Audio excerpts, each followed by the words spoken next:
معزز سامعین، موجودہ حالات میں ایک آج کے درس میں اہم پیغام ہے۔ آپ جانتے ہیں کہ نبی کریم صلی اللہ علیہ وسلم پر جو صورتیں اتری ہیں وہ دو طرح کی ہیں، مکی صورتیں، مدنی صورتیں۔ ہم قرآن کھولتے ہیں، پڑھتے ہیں، ایسے ہی گزر جاتے ہیں۔ مکی صورتوں کا اسلوب کیا ہے، پیغام کیا ہے، مدنی صورتیں کیا ہے، اس کا پیغام کیا ہے، چیدہ کبھی باتیں درس میں آتی ہیں، مگر آج کے اس دور میں جبکہ مسلمانان ہند کو سخت مشکلات کا سامنا ہے، ہر دن کا سورج طلوع ہونے والا ہمارے لیے کوئی نہ کوئی مصیبت، کوئی نہ کوئی غم کر دینے والی خبر لے کر آ رہا ہے۔ سوشل میڈیا دیکھنے والے تو اتنے مایوس ہیں، وہ چاہ رہے ہیں کہ ہمارا انجام کیا ہوگا سمجھ میں نہیں آ رہا ہے۔ تو اسی لیے رات سے ہی میرا دماغ اس کی طرف جانے لگا۔ مکی صورتوں میں جو پیغام ہے اس کو ہمیں غور سے اس وقت قرآن میں پڑھنے کی ضرورت ہے، یہ ہمارا وقت کا سب سے بڑا پیغام ہے۔ مدنی صورتیں چھوڑیے، وہ کیا ہے، ایک بات یہ بھی آپ یاد رکھ لیں، اسلام کی دو حالتیں کہ یا تو غالب رہتا یا مغلوب رہتا ہے۔ تو ہم جس ہندوستانی حالات سے گزر رہے ہیں، ہندوستان یہاں مغلوب ہے اب، اور جیسے ابراہیم علیہ السلام اپنے زمانے میں مائنارٹیز میں تھے، نبی کریم صلی اللہ علیہ وسلم مائنارٹیز میں تھے، ہندوستان میں اس وقت ہم 18% ہیں، 82% غیر مسلم ہمارے برادران وطن ہیں۔ ہم کیا ہوتا ہے، ہمارے خطبہ علماء کو ہم دیکھتے ہیں مدنی صورتوں کی آیتیں پڑھ لے کے غلط تشریح کرتے ہیں ایسے وقت میں، اور ایسے وقت میں جذبات میں آنے کا وقت بھی نہیں ہے۔ دیکھو جو لوگ جذبات میں آئے، غلط اونچی چیزیں بول دیے کیا ہے، وہ جیل کی سلاخوں کے پیچھے پڑے ہوئے ہیں۔ لہذا یاد رکھو، ممبر و محراب سے، مسجد سے امت کو صحیح رہنمائی کرنے کی ضرورت ہے۔ علماء کو چاہیے کہ وہ مکی صورتوں کا خاص طور پر مطالعہ کریں، اور مکی صورتوں میں جو بات بتائی گئی اس پر عمل کرنے کی کوشش کریں۔ انشاءاللہ ایک 15-20 منٹ میں آپ کے سامنے اس کو ہم سمیٹنے کی کوشش کریں گے۔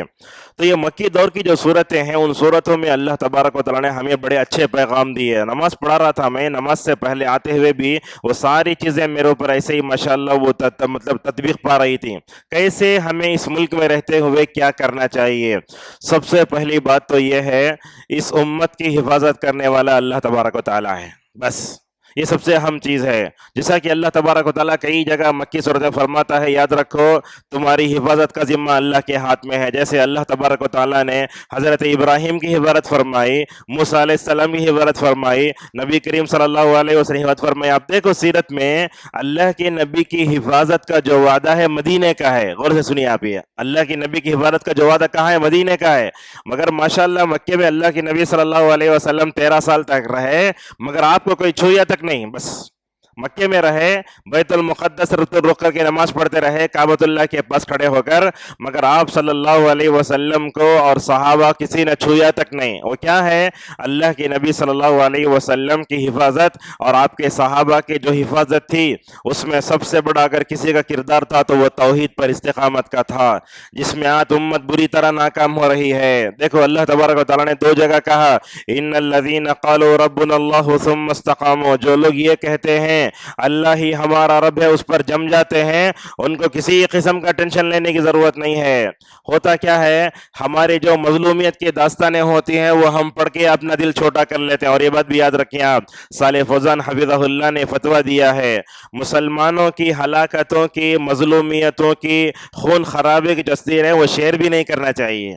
ہم لوگ کیا کرتے ہیں، شیئر کرتے ہیں، بولتے اتنا شیئر کرو اسے سارے دنیا والوں کو معلوم ہو جائے کہ مسلمانوں پر کتنا ظلم ہو رہا ہے۔ یاد رکھیے ان کو حوصلہ ملتا ہے، اور ہمارے نوجوانوں کا خون اس میں مطلب کیا ہوتا ہے، خون کھولتا ہے، اس کے علاوہ جذباتی ہونے کے علاوہ اس کو کوئی فائدہ تو نہیں ہوتا۔ لہٰذا ہم توحید پر جم کر رہیں۔ اچھا توحید پر کیسے جم کر رہنا چاہیے، اللہ تبارک و تعالیٰ نے اس کے لیے کئی چیزیں اپنائی۔ اللہ نے سب سے دوسری وحی میں کہا وَلِرَبِّكَ فَاصْبِرْ، اے اللہ کے نبی صلی اللہ علیہ وسلم اللہ کی خاطر صبر کرو، دین پر جمے رہو۔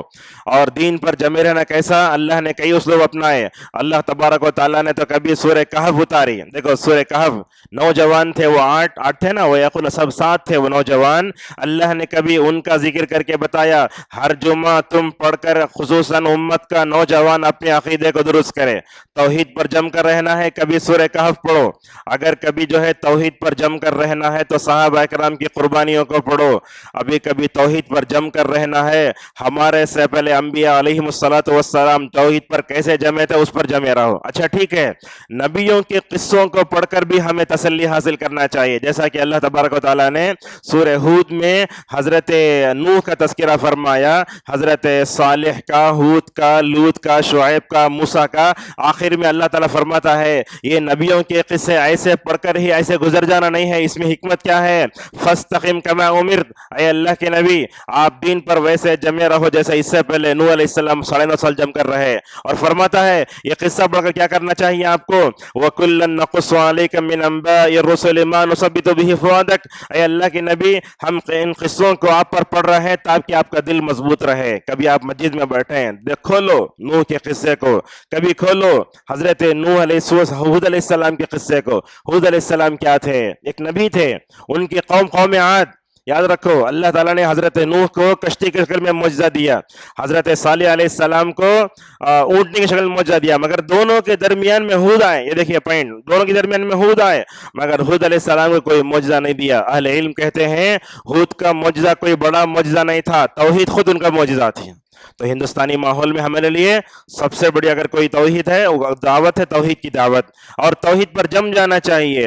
اور جب مکی دور میں جب یاسر کے خاندان والوں کو زیادہ ستایا جاتا، حضرت سمیہ کو شہید کیا گیا، اس موقع پر نبی کریم صلی اللہ علیہ وسلم فرماتے اے یاسر کے خاندان والوں صبر کرو، انشاءاللہ تمہارا ٹھکانہ جنت ہے۔ ایک مرتبہ تو اللہ کے نبی کعبۃ اللہ کو ٹیک لگائے بیٹھے ہیں، خباب بن ارطا رضی اللہ عنہ بولتے یا رسول اللہ اب ہمارے لیے دعا نہیں کرتے کیا؟ دن بدن مکی کی حالت بگڑتے جا رہے ہیں، کیا ہو رہا ہے؟ تو اللہ کے نبی صلی اللہ علیہ وسلم غصہ ہو گئے، آپ نے ٹیک چھوڑا، کہا دیکھو تم جلدی کر رہے ہو، تم سے پہلے جو لوگ تھے ان کو تو لوہے کی خینچیوں سے نعوذ باللہ ان کی جو ہے جسموں اٹھایا جاتا تھا۔ کیسے تھے حضرت بلال کا عقیدہ؟ آج ہمارا ہے وہ؟ آج ہمارا ماحول دیکھو، توحید چھوڑ کر امت شرک میں بدلے۔ اور ایک بار یاد رکھو آپ، توحید آدمی کے اندر آ جائے تو وہ حالات کا ڈٹ کر مقابلہ کرتا ہے۔ اللہ کے نبی صلی اللہ علیہ وسلم نے 13 سال تک توحید پر محنت فرمائی۔ آج ہم توحید پر گفتگو کریں تو لوگ یہ سمجھتے ہی نہیں اہل حدیث ہیں۔ اس کے علاوہ توحید دوسری تنظیموں میں، تحریکوں، جماعتوں میں نہیں ہے۔ لہٰذا اس درس کے ذریعے تمام تحریکوں، تنظیموں، تمام جماعتوں، ملی تنظیموں سے ہم پیغام کرنا چاہیں گے اپنی دعوت میں عقیدہ توحید کو سب سے پہلے مقدم کرو۔ اس کے بغیر تو سمجھتا ہوں ہندوستان میں رہ کر حالات کا مقابلہ کرنا آسان نہیں ہے۔ توحید جب بندہ سمجھ لیتا ہے، اللہ پر بھروسہ کر سمجھ میں آ جاتا ہے اللہ میرے ساتھ ہے۔ دیکھو ایک نبی کے ایمان کو قوم کے ایمان میں کتنا فرق ہے۔ جب حضرت موسیٰ علیہ السلام بنی اسرائیل کو لے کر چلے گئے، پانی میں سوکھا راستہ بن گیا، پلٹ کر دیکھے فرعون اپنے پورے لاؤ لشکر کے ساتھ آ رہا ہے۔ موسیٰ کی قوم بولی بنی اسرائیل ارے انہیں آ رہا ہے، ہم نے کہاں پالے تھا؟ حضرت موسیٰ علیہ السلام کو اللہ کی معیت پر کتنا ماشاءاللہ توکل تھا، کہنے لگے اللہ تعالیٰ میرے ساتھ ہے، ان قریب وہ میرے رہنمائی فرمائے گا۔ یہ یقیناً اللہ تعالیٰ ہندوستانی مسلمانوں کے ساتھ ہے، لیکن اللہ کی خاص تائید نصرت کب حاصل ہوگی؟ جب بندہ عقیدہ توحید میں ماشاءاللہ پرفیکٹ ہو جائے۔ اسی طریقے سے اس وقت میں کرنے کا اور ایک کام یہ ہے کہ ہم ماشاءاللہ دوسروں کے عقیدے کو سدھارنے کی بھی کوشش کریں۔ نبی کریم صلی اللہ علیہ وسلم مکے میں تھے، آپ دیکھو دعوت کا انداز کیسے ہے۔ آپ نے ابو بکر رضی اللہ عنہ پہ محنت فرمائی، اللہ اکبر۔ ابو بکر پر محنت کرنے کا نتیجہ کیا ہوا؟ ماشاءاللہ ان کی وجہ سے حضرت عثمان، بڑے بڑے صحابہ مسلمان ہو گئے۔ اور یہ بات یاد رکھو پوری آبادی ابو طالب کی طرح نہیں ہے، اس میں ابو جہل بھی ہیں، ابو لہب بھی ہیں۔ علماء بولتے ان پوری آبادی میں کبھی ابو لہب کو تلاش کرو، کبھی جبیر بن مطعم کو تلاش کرو، ان کو فدا کرنے سے کیا ہوگا؟ ایسے لوگوں کو تلاش کرو گے ماشاءاللہ جیسے ابو طالب مکے میں کفر پر رہ کر بھی رسول صلی اللہ علیہ وسلم کا ساتھ دیے۔ ہمارے برادران وطن میں بھی کچھ لوگ ایسے ضرور آپ کو مل جائیں گے جو ہم کو ماشاءاللہ دینی کاموں میں اور دوسرے کاموں میں ماشاءاللہ ساتھ دینے کے لیے مکمل طور پر تیار ہو جائیں گے۔ اور اسی طریقے سے یہ بات یاد رکھو برادران وطن میں پورے ہمارے بھائی ایسے جو ہے وہ نفرت ذہن کے نہیں ہیں، اس میں اچھے لوگ بھی ہیں۔ لہٰذا جو لوگ اچھے ہیں، جن کا ذہن اچھا ہوتا ہے، جو مسلمانوں کے ہمدرد ہوتے ہیں، ان کے ساتھ تعلقات بنائے رکھنا، ان سے اپنے اخلاق کو دیکھو۔ اللہ کے نبی مکے میں کیسے تھے؟ ابن الدغنہ ایک مرتبہ دیکھا ابو بکر رضی اللہ عنہ مکہ چھوڑ کر جا رہے تھے، تو بولے ابو بکر کہاں جا رہے ہو؟ تو بولے تمہیں ہم نہ نماز پڑھنے نہیں دیتے، عبادت کرنے دیتے، دل بیزار ہو گیا جاروں میں. تو اس موقع پر ابن دغنہ نے کیا کہا، دیکھو کیسے دشمن اخلاق کا بھی ماشاءاللہ جو ہے اعتراف کرتا تھا. وہ مثل کا لا یخرج ولا یخرج، کہا تم جیسے انسان اپنے سے بھی نہیں جا سکتے اور دنیا کا کوئی تم کو نکال بھی نہیں سکتا. ایسے ہندوستانی بن کر ہمیں ابو بکر نے جیسے دوسرے صحابہ نے اخلاق سے برادران وطن کا دل جیتا، ویسے جیتنا چاہیے.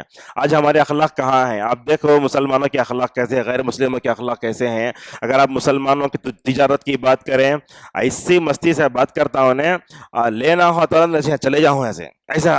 مسلمان غیر مسلم کیا ہے، وہ سیٹ ہے، مارواڑی ہے، بٹھا رہا ہے، بلا رہا ہے، اخلاق ہے، پانی پلا رہا، سب کر رہا ہے. اگر ایسے اخلاق اگر ہمارے رہے، یاد رکھو ہم جسی بھی میدان میں عالم ہوں، میں ممبر و محراب سے لوگوں مسلیوں کا دل جیتنا. اگر میں ٹیچر ہوں تو وہاں آنے والے مسلم غیر مسلم بچوں کو بھی ماشاءاللہ کیا کرنا، اخلاق کا دل جیتنا. میں آپ سے پوچھنا چاہتا ہوں، یہ اچھی بات ہے، ہمارے مسلمان کے اسکولوں میں غیر مسلم بچے ہی پڑھتے ہیں، تو کیا کبھی مینجمنٹ سے متاثر ہو کر، ہمارے سلیبس سے متاثر ہو کر، ہمارے اخلاق سے متاثر ہو کر آج تک کوئی بچہ اسلام کی طرف راغب ہوا کیا؟ یہ بڑا اہم سوال ہے. یہ ہے، ہوتا ہے، کرنے کی بات ہے، کرنے کی ضرورت ہے. ابھی راستے میں آ رہا تھا تو ایک آدمی مجھے ملے، وہ بولے تقریباً 2004-05 کی بات ہے، میرا بیٹا اسکول میں پڑھتے ہوئے پورے گیتا یاد کر لیا بول رہے انہوں. لیکن سوال اب یہاں یہ ہے کہ کیا ہمارے غیر مسلم بچے ہمارے اسکولوں میں پڑھتے ہیں، ہم دینیات پڑھاتے سب کرتے، ہمارے اخلاق سے، ہمارے بیہیویئر سے، استاد سے متاثر ہو کر کب وہ اسلام کی طرف راغب ہوئے، بتانے کی ضرورت ہے. اسی لیے علماء نے کہا انبیاء علیہم السلام تقریروں سے فلاں سے اپنے قوم کے دلوں کو نہیں جیتے، اپنے اخلاق کے ذریعے لوگوں کے دلوں کو جیتنا چاہیے. اور وقت میں کرنے کا کام یہ ہے کہ ہمیں جذباتی کبھی نہیں ہونا چاہیے. یاد رکھیے جذباتی بننے سے ہمارا بھی نقصان، سب کا نقصان ہوتا ہے. اور جو لوگ ممبر و محراب سے جوڑ کر جذبات میں آ کر لوگوں کا، میرے تجربہ آپ کو بتاتا ہوں، میں ہمیشہ جب بھی تقریر لاتا ہوں تو لکھ کر لے کر آتا ہوں پیپر میں. اس پیپر کو دیکھ کر لوگ اس کو نشانہ بناتے ہیں. کیا انہوں مدنی عالم دینوں کو پیپر لاتے نا، ساتھ میں امام محرم بھی لاتے پیپر. اور جب وہ لاتا ہوں تو دیکھ کر پڑھتے ہیں، دیکھتے ہیں اس میں وہ ہوتا کیا ہے. لوگوں کے چہروں کو دیکھے تو نفسیات پر ایک بات کیا سمجھ میں آتی ہے، کئی باتیں نظر ہمارے ذہن میں آتی ہیں. تو اس میں کیا ہوتا ہے، کچھ باتیں بولنے کی ہوتی ہیں، کچھ باتیں نہیں بولنے کی ہوتی. انسان کیا ہوتا ہے، جوش و جذبے میں آ جاتا، بول ڈالتا، اب سامنے والا غلط انداز سے ڈالتا. اور وہ کیا کرتے ہیں، کلپ جہاں جذبات میں آیا نا، سیاق سباق آگے پیچھے سے کاٹے بغیر بیچ میں سے کاٹ کے انسٹاگرام پہ ڈال دیتے ہیں. اس کے بعد ہوتا کہ ہنگامہ ہوتا، انہیں ہم نہ کتا بولیا، انہیں ہم نہ وہ بولیا، ایسا بولے، ساری چیزیں آتی ہیں. لہٰذا جذباتی بننے کا نقصان بہت ہے. دیکھو نبی کریم صلی اللہ علیہ وسلم کیسے بلند ہمت تھے. آپ صلی اللہ علیہ وسلم مستقبل کا بڑا سوچ سے، ایک ایک جملہ سوچ کر. اور مکی دور میں دیکھو اللہ کے نبی صلی اللہ علیہ وسلم نے مکے میں کسی سے انتقام نہیں لیا. بہت اچھی بات ہے، آپ معاف کرتے، چھوڑ کے دو، ایسا دور ہے. تو کیا نبی کریم صلی اللہ علیہ وسلم جب کبھی دیکھو حضرت عمر رضی اللہ عنہ جوش جذبے میں آتے، اللہ کے نبی ان کو سنبھالتے. کتنے موقع میں آپ کو بتاؤں، غزوہ بدر کا موقع ہے، اس وقت بھی آپ نے فیصلہ کیا، فیصلہ صحیح تھا. اس کے بعد میں کئی مرتبہ صحابہ اکرام کو بولتے ہیں میں صحابی کو مارل تو ہی، اللہ کے نہیں بولتے ہیں نہیں، چھوڑو، رحم کرو. دیکھو صلح حدیبیہ کا موقع ہے، نبی کریم صلی اللہ علیہ وسلم شان و شوکت میں ہیں، کفار مکہ اور اللہ کے نبی کے درمیان میں 10 باتوں پر صلح ہو رہی ہے. تو اس میں ایک صلح یہ بات پر ہو رہی ہے، دیکھو ذرا کیا صلح ہو رہی ہے. اگر کوئی بھی کفار کافر مسلمان ہو کر مسلمانوں کے پاس آ گئے تو مسلمان اسے واپس کرنا. یہ ذرا شرط جو ہے جمی نہیں حضرت عمر کو. حضرت عمر نے کہا یا رسول اللہ، اسلام شان و شوکت میں ہے، ہم کو دب کر کیوں صلح کرنا چاہیے؟ اس موقع پر حضرت عمر رضی اللہ عنہ کو نبی کریم صلی اللہ علیہ وسلم نے سمجھایا، ماشاءاللہ حکمت کے ساتھ، جذباتی نہ ہو کر بھی دب کر صلح کی. تو کیا ہوا، تقریباً 6 ہجری کا موقع تھا شاید صلح حدیبیہ کا. ماشاءاللہ اس کے بعد اسلام جس تیزی سے پھیلا، اللہ تعالیٰ اسے فتح مبین کہتا ہے، انا فتحنا لک فتحا مبینا. دیکھو اللہ تعالیٰ نے بدر کو، احد کو، خندق کو فتح مبین نہیں کہا. جہاں دب کر جذباتی نہ ہو کر حکمت سے ماشاءاللہ صلح کی، اللہ نے اس کو فتح مبین کہا. اور اس کے بعد کیا انجام ہوا، اللہ اکبر. ورأیت الناس يدخلون فی دین اللہ افواجا، کئی جگہ ہوا حضرت عمر جذباتی بننے جاتے، نبی کریم صلی اللہ علیہ وسلم ان کو روکتے. اس پر حکمت عملی سے عمل کرنے کی بڑی سخت ضرورت ہے. اگر جذباتی ہو جائیں گے تو کوئی فائدہ نہیں ہو. جذباتی ہونے سے کیا ہوتا ہے؟ ہمارا چہرہ بگڑتا ہے، غلط باتیں منہ پر آتی ہیں، اسلام کی غلط ترجمانی آتی ہے. مدینے میں جو آیتیں اتری وہ آیتوں کو لے کر، جہاد کی آیتوں کو لے کر ہم دوسروں کو ڈراتے کرتے ہیں. ایسا نہیں ہونا چاہیے. لہٰذا اللہ نے کیا کہا؟ ادعو الی سبیل ربک بالحکمہ، تم اللہ کے رب کی طرف دعوت و حکمت کے ذریعے. اور امت کو اس دور میں، اس وقت میں اور ایک کام کرنے کا ہے کہ ہم دعوتی کام جو بھی ہو حکمت کے ساتھ کریں. ہمارے پاس ہوتا کیا ہے؟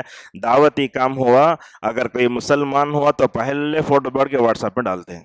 ماشاءاللہ عرب میں دیکھو، میں آپ کو بتاتا ہوں، مجھے وہ حساب یاد نہیں ہے، 2019 سے لے کر 21 20 22 23 الحمدللہ 2023 کے سال میں جتنے لوگ ماشاءاللہ سعودی عرب میں مسلمان ہوئے اتنے زیادہ ماشاءاللہ کہیں بھی مسلمان نہیں ہوئے. اگر وہ چاہتے تو نیوز میں ڈال سکتے تھے، اگر وہ چاہتے گروپ میں ڈال سکتے تھے، مگر حکمت کے ساتھ خاموشی سے کام کرنے کا دور ہے یہ.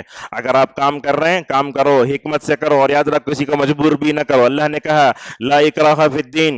اور کبھی کبھی ایسے ہوتا ہے ہمارے پاس واقعات پیش آتے ہیں، کوئی آدمی کیا ہوتا ہے مسلمان بن جاتا ہے، نکاح پڑھو، مسجد میں آئے.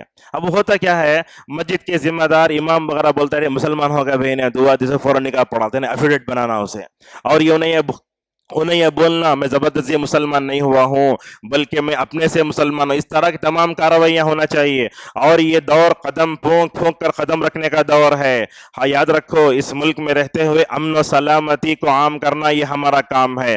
اللہ تعالیٰ المومن ہے، السلام ہے، لہذا امن و سلامتی کا پیغام ہندوستانی برادران وطن کو دینا ہمارے ہاتھ میں ہے. ماشاءاللہ مسلمان جہاں کہیں گئے ہمیشہ وہ امن کے پیغمبر بن کر رہے، رحمت کے پیکر بن کر رہے. وہ مسائل پیدا کرنے والا نہیں، مسائل حل کرنے والے بن کر رہے. اور آخری بات ہے وہ یہ ہے، یہ سوشل میڈیا کا دور ہے. ایسے وقت میں ہمیں سوشل میڈیا میں دیکھنا چاہیے کیا اچھی چیز ہے اس کو لیں، غلط چیزیں دیکھ کر ہمیں جذباتی نہ بنیں. اور یاد رکھ کبھی ایسے بھی ہوتا ہے، ایک آدمی کہتے بھی اسلام کے خلاف ویڈیو بنایا، رد عمل ویڈیو بنا کے ڈالتے. اس میں کیسے بنانا، یہ کام تجربہ کار علماء دعات ہی کر سکتے ہیں. ہر ایک آدمی اپنا چینل کھول لیا جواب دینے کو شکرا نہیں ہونا چاہیے. اللہ کے نبی صلی اللہ علیہ وسلم کو غزوہ احد میں ابو سفیان اس وقت تک مسلمان نہیں ہوئے تھے، کہنے لگا لنا العزا ولا عزا لکم، ہمارے لیے عزا تمہارے لیے عزا نہیں ہے، بت ہے. تو اللہ کے نبی صلی اللہ علیہ وسلم نے حضرت عمر سے کہا، حضرت عمر تم جواب دو، اللہ مولانا ولا مولا لکم، اللہ ہمارا آقا ہے، اللہ تمہارا نہیں ہے. لہٰذا اس قرآن کی امانت کو لوگوں تک پہنچاؤ، صبر سے رہیں. اور اس وقت میں کرنے کے اور ایک دو تین کام ہیں. ہمیں دعوت کا کام کرنا، تقوی اختیار کرنا چاہیے. اور یاد رکھو تقوی اختیار کرو گی اللہ تعالیٰ ہر چیز آسان فرمائے گا.